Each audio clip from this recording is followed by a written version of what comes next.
Welcome back to the show, everybody. Welcome back. I'm Gina. And I'm Evo. And guess what? Only Evo's drinking tonight. Flying solo tonight. But that's okay. I don't mind. Yeah, I actually think Evo's going to be flying solo for quite a few upcoming Fridays. Hey, it is what it is. You're gonna do a little internal cleansing. No, what's that saying? Summer bodies are built in the winter. So, Yeah, they are. I'm on that grind right now. Well, good for you. Good for you. Thanks. I'll meet you at the finish line. I appreciate the support. But still, let's cheers. Yes, definitely cheers. Happy Friday, everybody. Happy Friday. And to those who are wondering, I am drinking the same thing that we were drinking last week, the Sauvignon Blanc, New Zealand. Yeah. No name. Name shall not be spoken. It is a no frills. Remember when you were a little kid, you couldn't afford the big box cereal, so you bought the ones in the bags. They was just still as good. Well, we're not promoting the name either. That's the I know, the important part. So let's get into tonight's topic, because I want to talk about it. Like the here you go. So this topic actually comes off of the lovely show Euphoria that we are so obsessed with right now, but it comes off of it because when we watched the last episode on Sunday, I was like, man, this girl Kat's storyline is kind of just like all over the place. And for anyone that hasn't watched Euphoria, there's a character in Euphoria named Kat, and she's really just like on a journey of like really trying to figure out who she is as a young woman, and she's kind of gone through it. But there's one scene in particular where she's basically like having like a conflict within herself, and it's being shown as like other people in her room that are not really there, just telling her to love herself, like just love yourself. And she's like, no, but you don't get it. I don't love myself. Yeah, well, she's struggling because she's dating someone, and then that person really cares about her and is showing strong feelings and affection, and because she doesn't even feel that way about herself. Yeah, she's having a hard time showing those emotions to him, and she's struggling with those, and then that's when she starts having this conflict with internal, I guess, personalities, we can call them. Would you call those personalities? Because who are those people? So I would say it's just her inner voices. Inner voices. All right. Yeah, her inner voices are just being depicted in a scene where other people could kind of like visually see what's kind of going on in her head, like the conversation that's going on in her head. So that got me thinking of the question, are you enough? And how many people will ask themselves, like, I would think almost daily, am I enough? Yeah, definitely an internal conflict that a lot of people probably deal with, for sure. What's so crazy about it is that I was actually going through that shit today.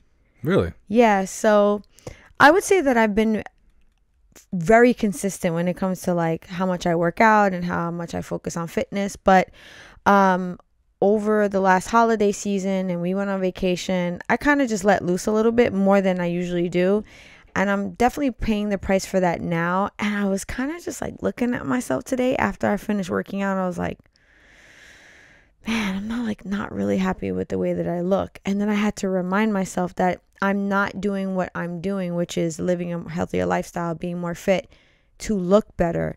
I'm doing it to feel better. For like the journey of it. Yeah, I'm doing it for the journey. I'm doing it because I want to be stronger, because I want to live longer. I just want to be healthy in my older age. And I had to remind myself for that. And for like a hot second, I was like, do I not like myself right now? Yeah. There's like a motto that kind of goes behind that, right? Where it's like, it's fall in love with the process, not the results, So let me ask you, do you ever feel like you're not enough? Currently, there are some things that I do struggle with, but it's not as bad as it used to be. I want to say that there was a point in my life where I felt like, I wasn't enough for myself, and I didn't value myself enough. And there was a lot of a lot of self-reflecting that I wasn't doing, you know, to get to know myself so that I can fix those issues and then see the value in myself and be able to look at myself and say that, you know, I am enough. I am enough to do whatever it is that I want. And I don't need outside sources to fill my internal compass per se, you know, so that I feel like I'm worthy or I have some type of value. But, you know, there are some things that I currently am trying to achieve that sometimes, you know, I'm not there yet. And so there are days where I kind of struggle with that, you know, and I ask myself, you know, am I enough? You know, do I have it in me to get to that? And so, yeah, for, you know, the short answer, I guess that's the long answer, but you know, the short answer is yeah, I do feel that way. So you're tying your potential success to your self-worth. Sometimes I do, yes. Yeah. It's still like a battle that I deal with internally from time to time. You know, there were moments in my life where I was able to kind of get that under wraps, as far as like not doubting myself and, you know, having self-worth. And then I got comfortable, you know, things were kind of going smooth, that, you know, you kind of like forget about that. You even have to try to always look at yourself and find value in yourself and give yourself self-worth. And so I take on new achievements in life and start struggling with those. And before I know it, I'm slipping, you know, it's not going the way that I maybe planned on it going. And then I'm questioning myself, you know, am I enough? Okay. But I shouldn't be doing that, you know, absolutely not. But I mean, that's very human. Yeah, it's the human part of me, you know, and so I have to remind myself, like, of course I am enough, you know. And what's the other part? You're like half robot or something? Yeah, I'm half droid. Well, actually, Elon Musk says that everybody is half, what does he say? Well, technically speaking, we're all, what is it called? Fuck, I can't think of the name right now. It'll come to me later. But anyway. Cyborg? It's like cyborg, but it's something else. It's basically someone who has some sort of electronic appendature. So he considers us something like that because we always are using our devices. I'm pretty sure it's cyborg. Whatever. Like whatever the case is, but when you said that that's part droid. Yeah, that's part of you. I was like, well, what's the other part? But so what do you think makes people have this doubt in themselves? Like, what are some of the, like, why does this even happen? Like, why does someone sit back and go, am I enough? What are the factors that can make that type of question arise within an individual? Well, I believe that it all comes from early on in life. You know, it comes from growing up in a critical environment where your actions are being criticized more than they are being praised. Okay. And so they lead the person that's being criticized, to question themselves, you know, and to not feel good about their personality and their characteristics and their traits.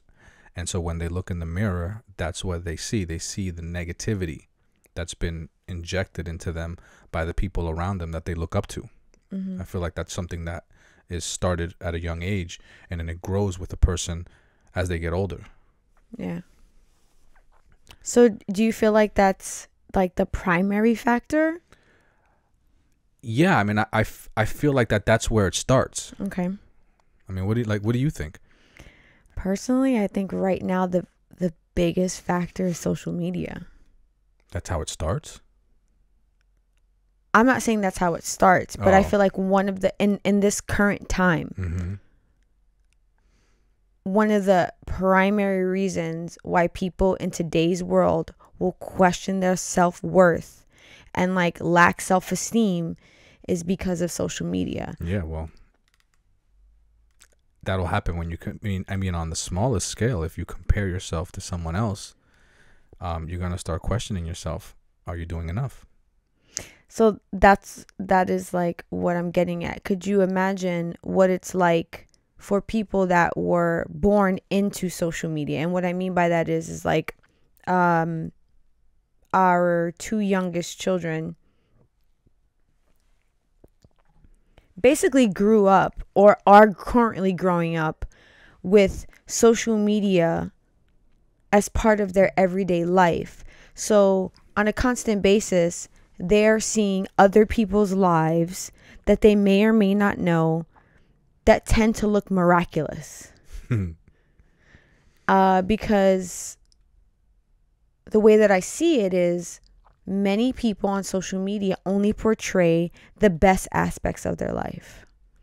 So when you're only portraying the best aspects of your life, the people that are consuming your content, because at the end of the day, that's what it really is. It's your content, right? They're going to look at their life and say, what the fuck am I doing right now? So if it's a young woman viewing other women that are in better shape than them, or what they would consider prettier than them, or the same thing going for men that are in better shape, or living a more lavish lifestyle, going on more trips, and these are things that you're not actively doing in your life, you can easily sit back and say, I'm not doing enough. I need to do more. There comes this pressure that is from something that is not even tangible. Yeah. Which I think is kind of alarming. Well, you know what I think is because of the reach that it has. You know what I think is really alarming is that there's a simplicity behind it that, if seen in the right way, it really tears apart that whole thing about people on social media are doing so much more than someone else. And it's by focusing on the fact that everybody on social media is basically a content creator, right? So if you're a creator of something, when you create something, you start with one version and you kind of modify it and fix it and create more of it until it becomes a better version. And when you're ready to display your creation, you display your best version of your creation. Yeah. So when you have people on social media as content creators, as long as somebody is fully aware that the content that they're creating is the best version of what it is that they're displaying, then they'll realize that all they're ever going to see is what the best of what these people have to offer. Because there are people out there that kind of show both sides of their life, you know, and God bless those people because it creates balance. You know, it creates some type of balance. Yeah. There is more balance that's needed. But I think just at a simpler level, if someone, if it was to be, I don't know, if there was more awareness that was brought to the fact that these people are content creators, and as a creator, anybody who's creating something, once you display your creation, you're going to want to make sure you show your best work. I think the only time that social media can be like realistic when it comes to having you make a comparison to your own life is when you actually know the people that are pushing out this content and they are actually doing those things in their current life. So then that leads me right into my next factor of what can make an individual question their own self-worth, and it's their own friends. That's one, yeah, for sure. There are a lot of times that someone will have friends that will sabotage. Sabotage? Yeah. Did I not say that right? You said sabotage. Sabotage? Yeah. Okay. Sabotage. And they will have friends that will sabotage. Look, you got me. No, you said it right. Got me fucked up now. You will have friends that will basically will try to derail your shit. Oh yeah. Because haters gonna hate. But why do you think that happens? Because misery loves company. Yeah. Without a doubt. Yeah, for sure. I mean, we learned 1000%. We learned that a long time ago. Yeah. You know. So you're I guess that goes hand in hand with the saying, show me your friends, I'll show you your future. So if you have a lot of people that are around you that are not looking to support you in a positive light on your journey in life, they're going to try to potentially derail what it is that you're doing because it is potentially going to be better than what they got going on in their life. And they don't want to see you shine. Yeah. Because you're going to make them feel worse about themselves by you succeeding. Correct. And it's all because they don't have enough self-worth. And what's crazy about that is that if someone is not really in tune with that type of dynamic happening, it can then make someone question their own self-worth. Someone can say, shit, is what my friend telling me like the truth? Am I not good at this? Should I not do this? It will give them immediate questions, because if it's coming from a friend, then you're looking at it like a reliable source. You're looking at it like, this is someone who cares about me. This is someone who loves me. Yeah. So then why would I potentially question the things that they're telling me about myself? Right? Yeah, sure. So it's almost like sibling rivalry. Almost. How so? Because I want to say a best friend is probably the closest thing that a person can have to a sibling. Okay. So you have sibling rivalries where siblings don't want to see each other do better than one another, and they almost rival when one is excelling over the other one. So when you have two best friends, and the one of the best friends has the sibling rivalry characteristic within them and the other one doesn't, the best friend that has that sibling rivalry characteristic, if they see their best friend excelling, they're gonna try to sabotage it.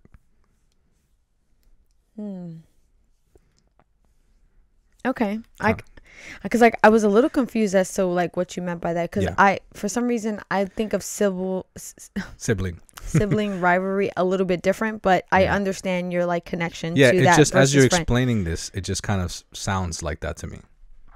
So other than the initial factor that you gave, do you feel like there's any other reasons why someone would question their own self-worth?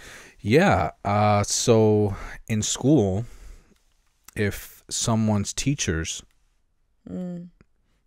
expresses a lot of criticism to the student, and the student looks up to the teacher for whatever reason, that's going to impact that student negatively throughout the course of their life. So that's, and anyone who a person looks up to in high regards, an uncle, a cousin. Well, you did say family, so yeah. We've already touched on I just feel like that, to emphasize that, even extended family, it's just anybody who somebody looks up to as in high regard. If that person criticizes that person, it can inject low self-esteem and it could rob them of self-worth. When you said that, I immediately thought about Cat Williams saying, self-esteem is esteem of your motherfucking self. Yep. So you better gas yourself up. I think the worst scenario in this entire array of factors that could potentially be the reason why you question your self-worth is yourself. A person can be their own worst enemy, and they can create scenarios that are not even real and make them feel like shit. I myself have done it. Maybe there's a situation where I'm about to step into something new, right? And because I'm stepping into something new, there is that unknown fear factor. So then when there's something that is unknown, someone can very easily just start to question their capabilities as who they are and start to do things where they're almost kind of caving in on themselves, where they're just am I ready for this? Can I do this? Am I good at this? These questions will start to arise. And the reason why it's even worse when it comes from us, because it's sometimes even harder to fucking turn it off when it's coming from you, because it can be nonstop. So where the other factors, you can receive criticism from friends, from family, from teachers, from, anyone that you, like you said, that is, you look at in a higher regard. At some point, hopefully those things turn off, which means like, you're no longer living with your parents, you're no longer in that school anymore, or maybe that friend is not, you and that friend are no longer these are factors that could potentially exit your life, but you can never leave your own thoughts. Right. So if you can't leave your own thoughts,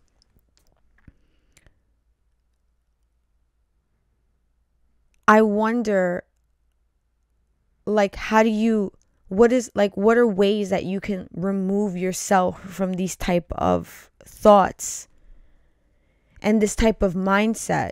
Because if you can't remove yourself from this type of mindset, then you basically you're in a vicious cycle, because you're going to consistently have these thoughts, and then it's just going to further deplete any positivity that you have about yourself. Interestingly enough, I'm currently reading a book, Atomic Habits, which I think it's like a book that's trending right now. A lot of people are reading it.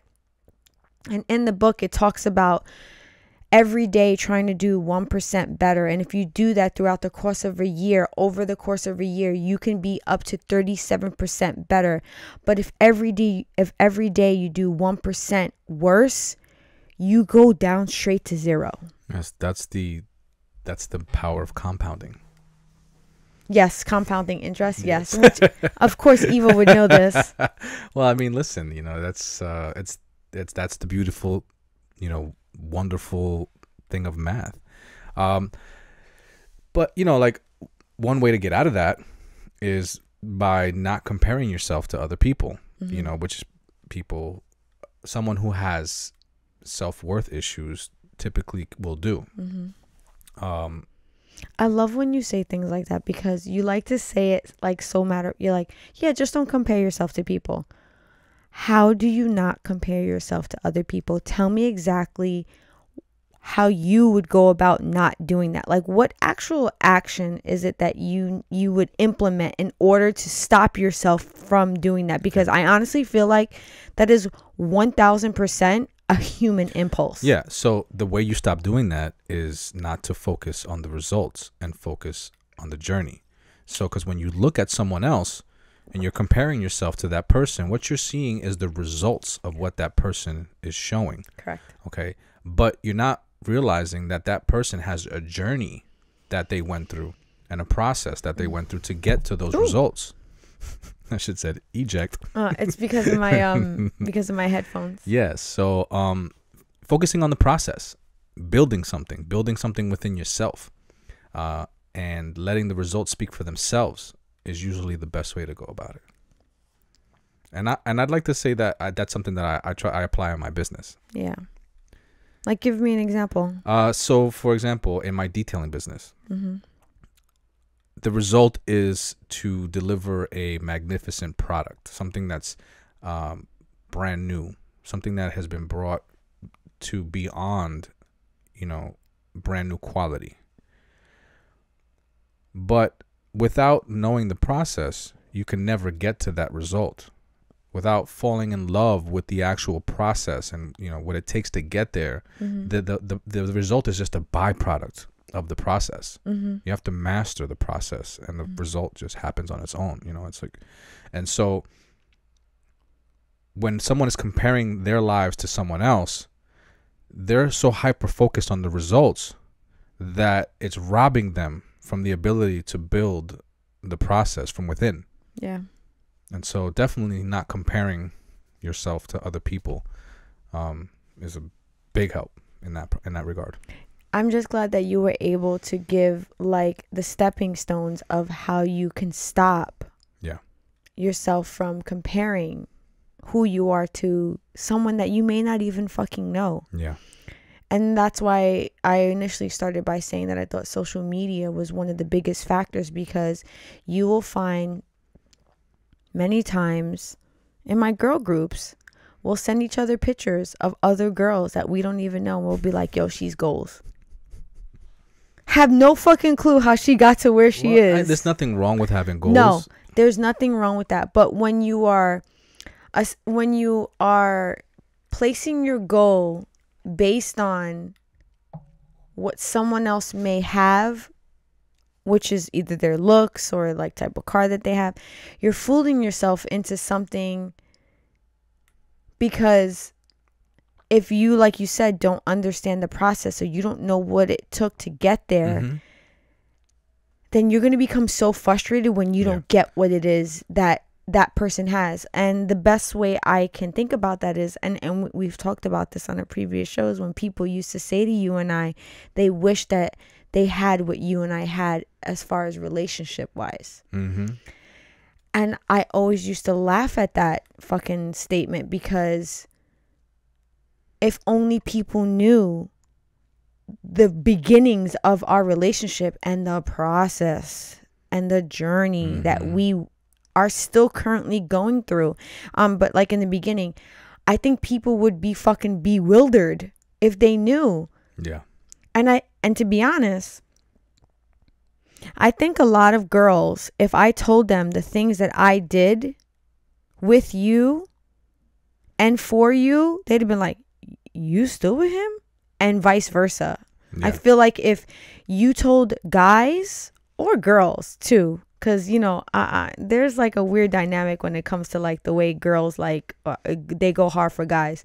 But anyway, that's another conversation. But if you were to tell people like what we went through and what we are, you know, like what we are going through, they would be like, you still with her? Well, I mean, I think that's people accepting each other for their imperfections and still seeing them as perfect. Yeah. But that itself is a process, and it's a lot of hard work, and that's the thing that people don't want to do. They don't want to do the hard work. But you know, kind of going back to what you were saying about, you know, friends of yours sending pictures in the group chat about this person's goals. You know, that's a great starting point to trying to achieve something. And for those people that do that, and you know, you find yourself constantly looking at things and seeing them as goals.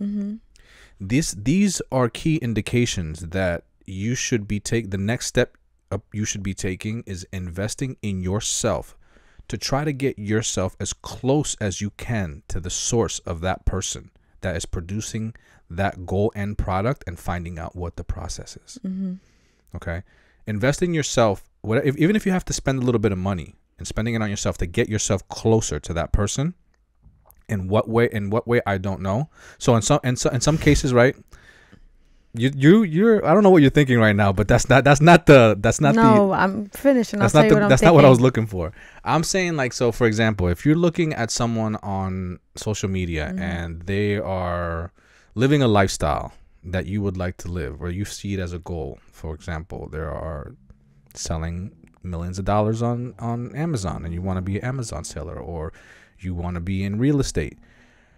If that person is hosting something that costs money to get to, seriously consider and invest in yourself to get yourself closer to that person, somewhat in that circle somehow, so that you can learn their process and fall in love with the process, so then that your life could eventually lead to the result.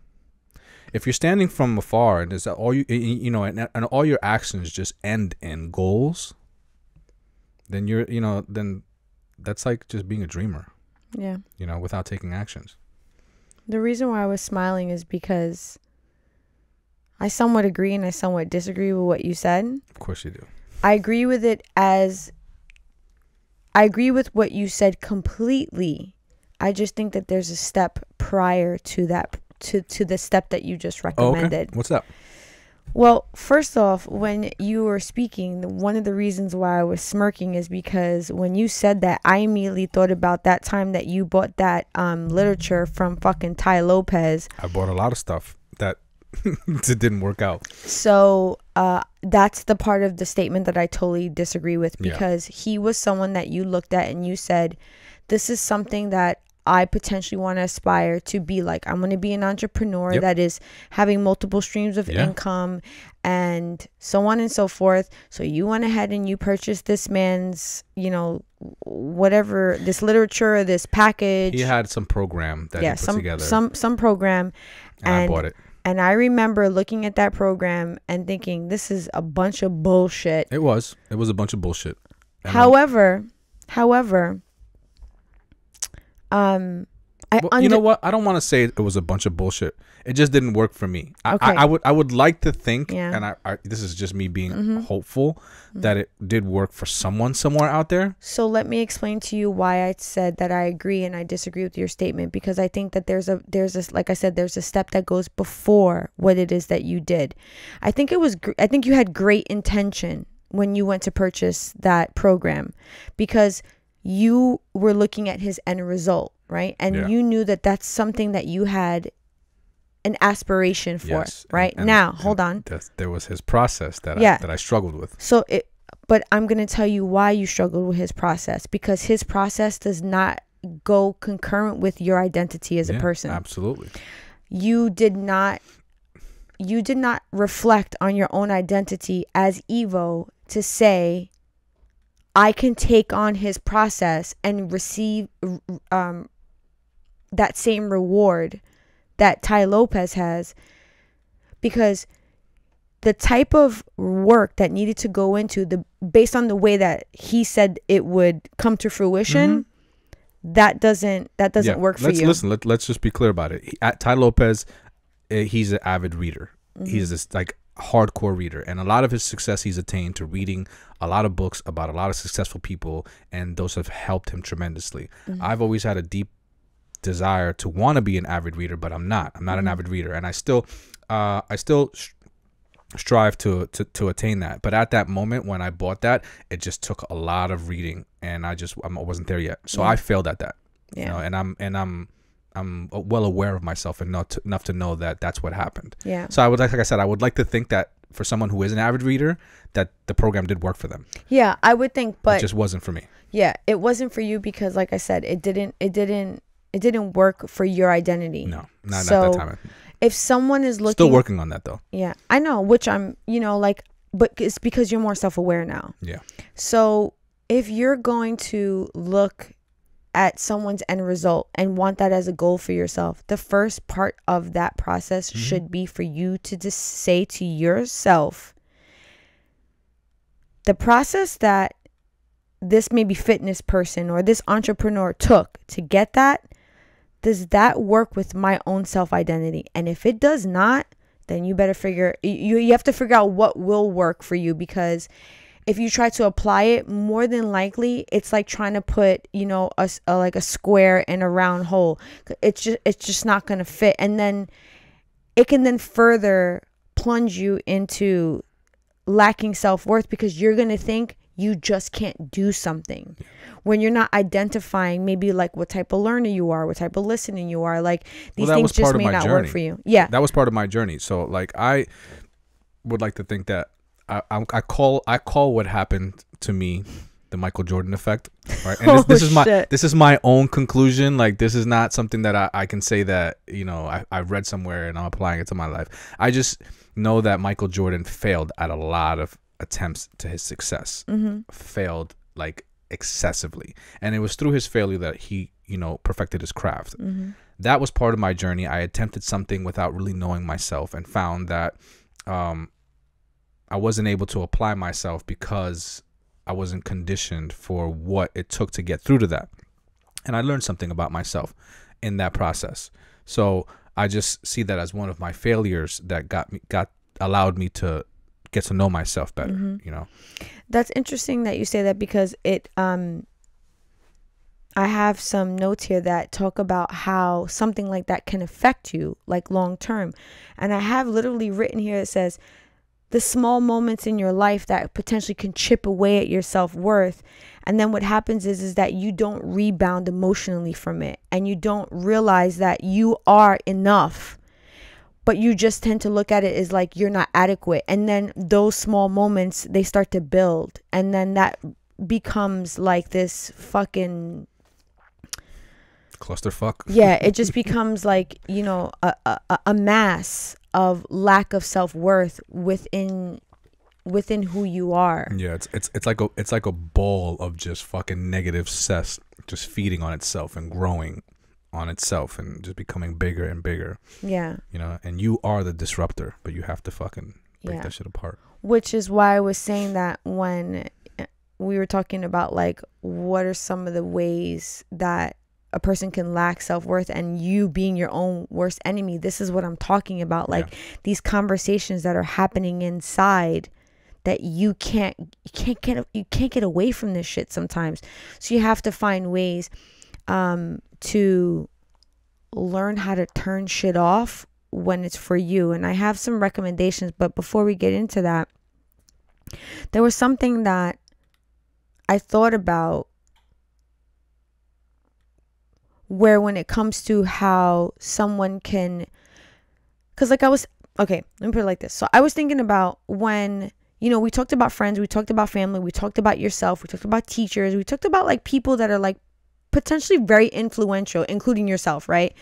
But there are times when a complete stranger can make someone question their self-worth. Damn. So I'm gonna give you the example that I think you and I have probably heard, I don't know, maybe more than 100 times in life.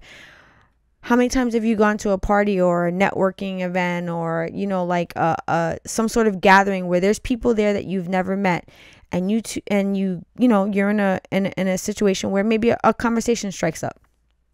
And what's one of the very common questions that someone will ask when they're just like beginning to like have a conversation starter? Oh, so what do you do for a living? Yeah. Boom. That's it right there.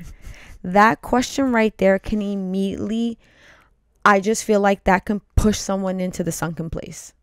Because if they are already having issues with their self-esteem and their self-worth, and they're not currently doing something in their life that's like fucking praised. Yeah. And then boom, there it is. It's just like for disaster. It's just like go deeper. I can't tell you how many times I've been asked that question, especially in the field that I'm in now. The fact that I'm a makeup artist, when I get asked that question and someone will say, yeah, what do you do for a living? And I'm like, oh, I'm a makeup artist. And like, you know, sometimes I get the, oh yeah. A lot of times it's for men. I get, you know, because sometimes, you know, cisgender men will look at a woman being a makeup artist as like not a real job, you know, because like I'm a creator of some sort. But then there's usually a follow-up question to that, and the follow-up question usually is, have you ever done anybody famous? And then when I tell them that I have, that's when I watch people's eyes fucking light up, you know, or like their eyebrows are, oh wow, really tough. And then that's the moment that they are deciding how much they're going to respect me. I used to get the same thing in the auto body business. The same thing. So you're saying like someone would ask you, what do you do? And you say, so tell, like, okay, you know.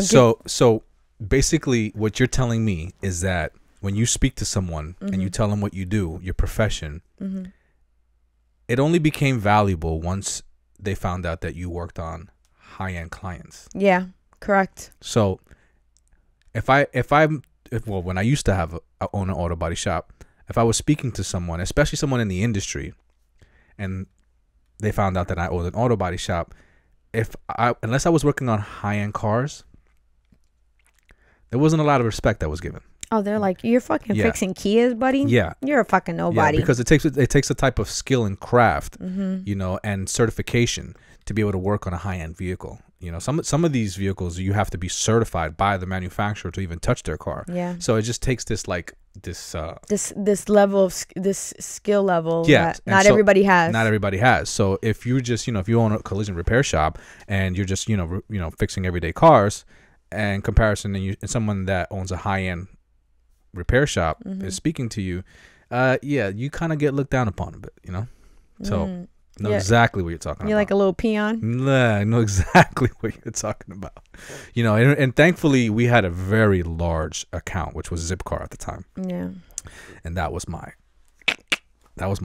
fucking hit him over the head with a bat, you know, because, you know, they may be doing high-end cars, but I was doing crazy volume.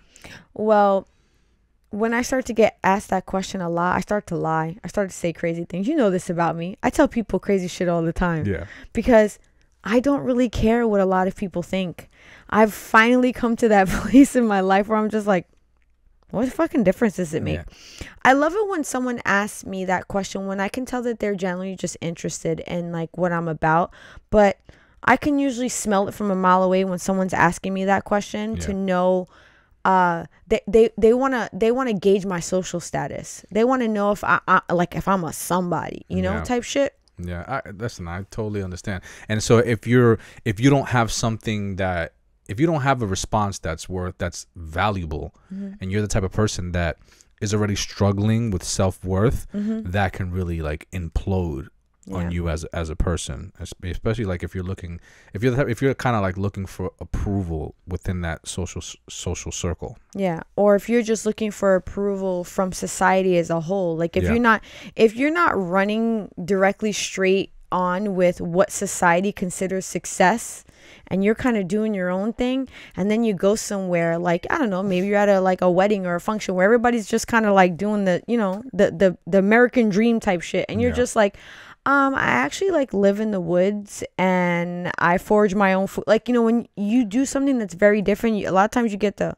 oh, really? Yeah. Or if you just have like a simple job that is not anything crazy, but it is a very important job, or a job that takes a lot of passion, like a florist, Yeah. And like, me personally, I have so much respect for people that are in the creative field. Not to say that I have less respect for people that are non-creatives. I just I understand the process. Yeah, it takes a lot to find value in something that is not as economically or financially rewarding, but is passionately rewarding. Like there's more value, in the passionate. Of course, that's why I love doing makeup. Yeah. I will forever love doing it, because there's something in it. There's something that happens inside of me when I do makeup, especially when I get to do like the real fun ones. Something lights up inside of me. Yeah. It's like my inner child is just lighting up. Yeah. But there's a sacrifice, like there's a trade-off, right? So I feel like that people, and I don't want to say I feel like it. I've seen and heard about this. People who are very successful, they're so hyper focused on the materialistic, byproduct of their success, that it often leads to a emptiness in the true happiness in their lives. So, talking about like lacking of like this self-worth and like lacking this happiness, like how would someone know that this is I feel like, and I hate to say I feel like, when I think about it, this book that I'm reading currently, there have been times where I'm reading a chapter and something so simplistic jumps out at me, and I'm like, damn, I've been kind of like doing that all along, but it just didn't come in that form that I read it in. So how does someone know that they're lacking self-worth? Like, what are there some like signifiers or something that they can look out for? Yeah, I mean, one that like just jumps out at me is sensitivity to criticism. And what I mean by that, if you're the type of person that when you're criticized, you get defensive, or or it hurts to be criticized, it's probably because the people in your life that criticized you, they criticized your characteristics as flaws, rather than presented them as opportunities for improvement.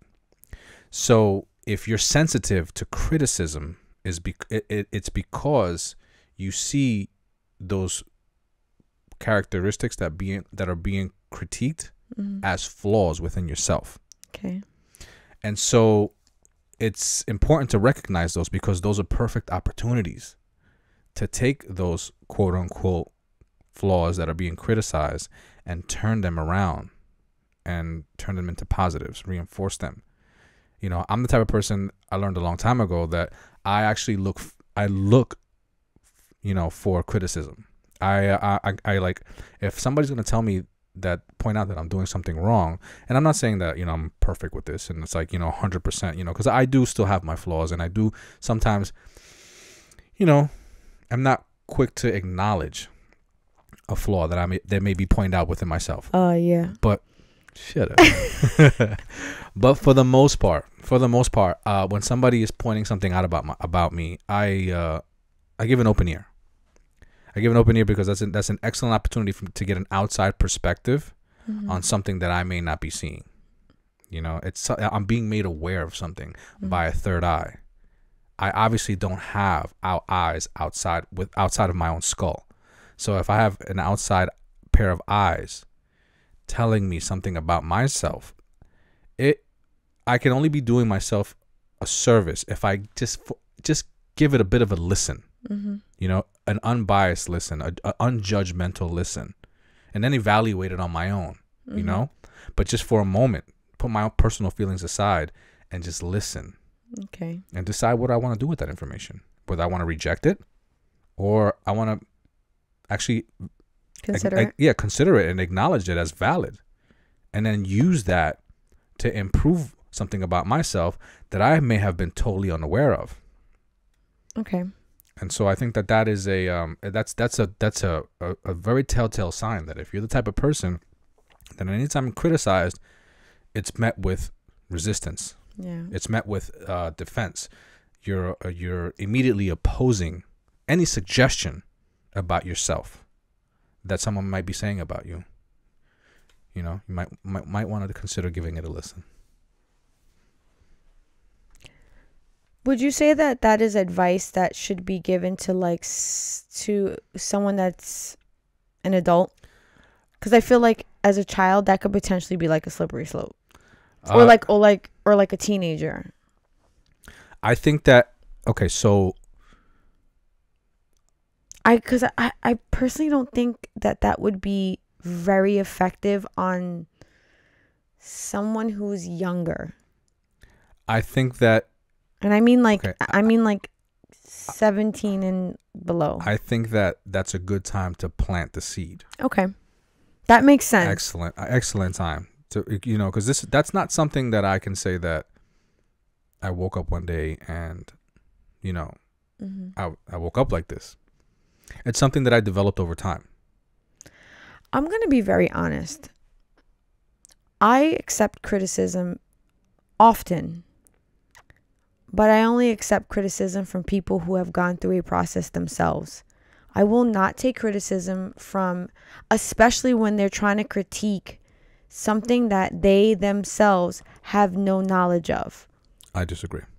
That's fine that you disagree. I'm going to tell you why I more than likely will not take criticism from someone that doesn't understand the process of what I'm doing. Because it's very easy to judge something from the outside looking in. Mm-hmm. When you have your hands in the mud, it feels very different. So for someone to say to me, why are you doing it this way? I think this way is better, but they have never tried it themselves. I'm not taking that advice. Yeah, I mean, I agree with you on that. Yeah. When I said I disagree with you on what you're saying, I felt like you were saying that you'll never take criticism from someone that, again, repeating what you said, you'll never take criticism from someone that hasn't gone through or hasn't had any experience in what it is that you're saying. But I feel like that you might get criticism from someone without them validating or verifying that they do have the experience. You might get criticism from someone because they do have the experience, they can already see what it is that they're seeing and trying to critique you on something that you're obviously not too experienced in. And so I totally hear you on that. And I think at that point I'm going to be receiving of it because I'm at the point in my life, and this may not be for everybody, but I'm at the point in my life when I'm receiving a message like that, I can sense where it's coming from. a lot of the times. I agree with Do you you understand? on that, because I know you. Yeah. So that's why I said I don't think that's gonna work for everybody. So I do think that the advice that you gave of just giving a listen and then deciding what you want to do with that information is key. It's I think the most precious thing in that advice is deciding what you want to do with that information. Like, just don't take it onto yourself. No. Like, I want people to stray away from that. Question everything. What I'm saying is practice it. Practice just giving an open ear and just giving the information the benefit of the doubt. Okay, for a moment. Yeah. Setting your feelings aside, because that's what it is. It's someone's personal feelings getting in the way of actually listening to an outside perspective about themselves. Yeah. So the really hard part is setting your own personal feelings aside. Correct. Yeah, I think that's a process within itself. Yeah. But that process altogether is something that is ultimately going to give a person the results that it is that they're looking for. Yeah. I was horrible at that when I was young. Fortunately, I was able to start to build on that about myself at a very young age. Yeah. I mean, I would say so too, but when I was, I guess, in my early 20s, I was horrendous at it. Yeah. And, I'm very far from that now. So funny that we're talking about like how our mindsets have changed over the time. What is some advice you could give an individual that is lacking self-worth? How can they change this mindset?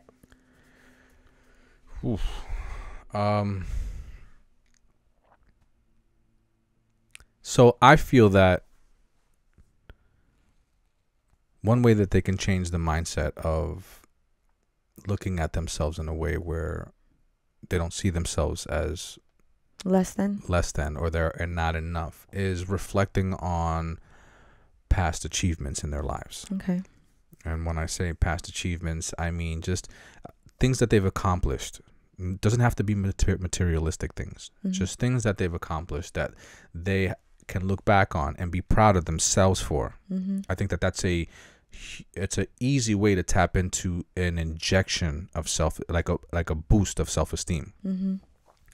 There are better ways and more complex ways that will yield a better result, but I think that's a great starter point to get to there. I agree. Yeah.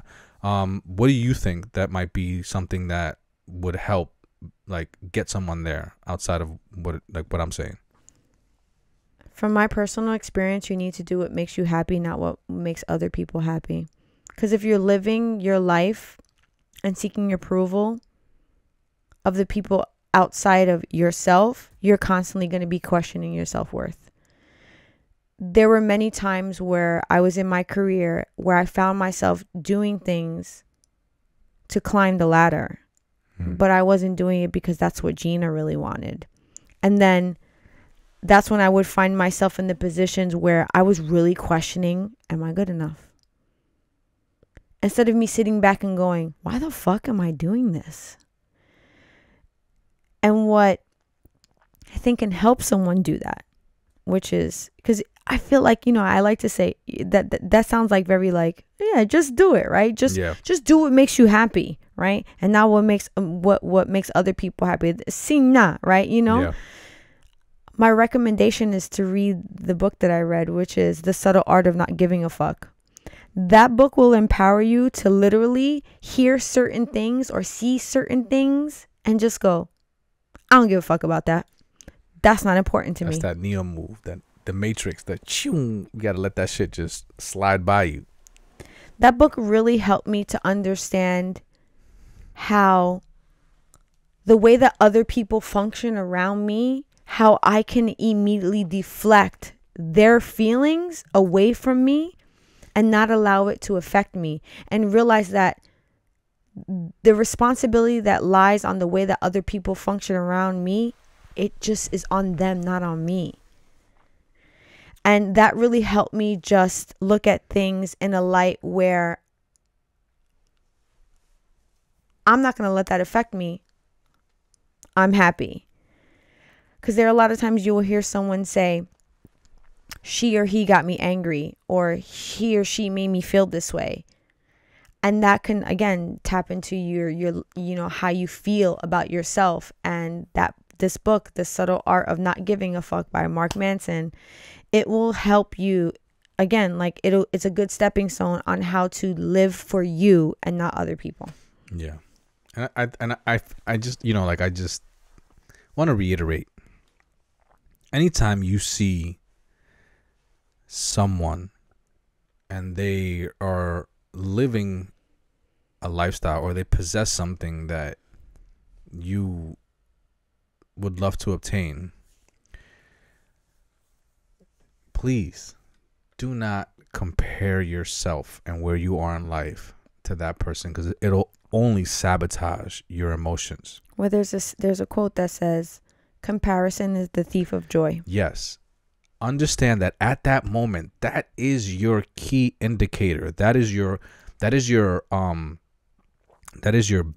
Ding, ding, ding, ding, ding. That is your notification to find out what the process is and try to master it and fall in love with the process, because that person, they went through a process. There was a beginning, a middle, and an end, and what you are seeing is the end result. And until you can master or fall in love with what it is that they did, you're going to have a difficult time achieving that result. So stop focusing on the result and focus on the process. The person that you're looking at, they started with nothing. They started at zero. Maybe even they had some internal problems that they were struggling with themselves that they needed to figure out in order to get themselves aligned to get onto that journey. So figure that out, and stop focusing on the end result. I would add to that, to remove negative talk. And that's one of those things, like, remove negative talk. What does that mean? And replace it with positive talk. And one of the best ways to remove negative talk and replace it with positive talk is to really think about the internal factors of who you are that are the most valuable. So these are your internal sources. Internal sources sounds kind of like, it sounds like a dry statement. But some of the best examples of an internal source that will be with you for your entire life, that you can then plug those in to have positive conversation with yourself, are things like, when I look at you, Evo, you are a very compassionate person. Thank you. You're a great listener. These are things about you that are internal, that you've had them more than likely your whole life and will continue to have them your whole life. These are the things that internally you can say, I love that I'm a good listener. Instead of saying, should I talk too much? Find ways to remove the I don't like with I love, these things about who I am. And the best way, I think, to figure out some of the best things about yourself, because it's not easy to like pull out like what are some of the best characteristics of self. Reflect on you as a child and think about some of the things that you just did as a kid that you were good at with like almost no direction. And when I thought about that, for me, I was always a great talker. I always was. Like, I always just had fun doing it. I always loved talking with my friends, talking with adults, talking with animals. Like, I just loved to do that. But because when I was younger, I was told quite often that that was a flaw and that it was not good, I found myself not being confident and lacking self-esteem in that area. But now when I reflect upon it, it's an internal source of mine that I'm very proud of. So I think that is a great way for someone who's lacking self-esteem to look back and say, you know, I used to really love that about myself. That's an internal source. Tap into those things and then like fuel those in a way where you tell yourself if you can, almost every day, that you love that about yourself, or you like that about yourself, and you know that that's a good aspect about you. Because, man, it's so easy to wake up and be like, oh man, I hate my hair, oh man, I hate my outfit, oh man. It's just so easy to do that. But the more that you replace it with the positive conversation, you will find that there's so many amazing things about your own individuality that will then separate you from everybody else, and then just like build your own self-esteem. Yeah, I totally agree on that. Yeah. Sometimes when I think about these things, I really have to place the question on me to like get that deep understanding. And it really helps me think about how I would pose that advice to someone else. Well, there you go. That's self-reflecting at its finest. And I'm just gonna, last but not least, the next time that you are asked, what do you do, or what do you do for a living? I want you to answer that question with what you love to do with your life, not what your profession is.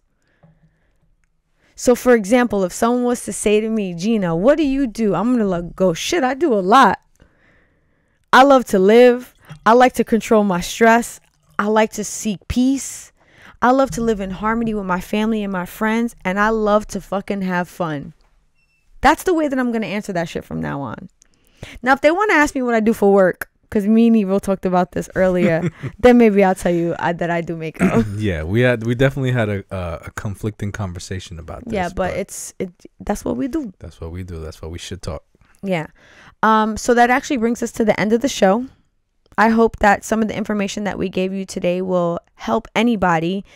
And if you haven't, watch Euphoria so that you can understand the journey of Kat, so that you can see what sparked this conversation. You gotta start from season 1, though. You gotta start from the beginning. But I would hope that you enjoyed our conversation, and whether you are listening to us, you are watching us, we would appreciate it if you could hit any button that exists on any platform that you consume us. So if you want to like us, you want to repost us, you want to subscribe to us, you want to follow us, all these fucking terms, just do it. If you want to donate to us. Oh yeah, you always say this. Important button of all, because we live in the best nation of all nations, which is the donation. I hate you.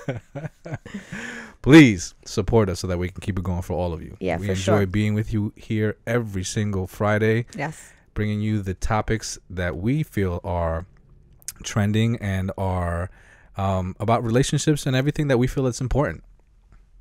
So, until next time, peace out. Peace out.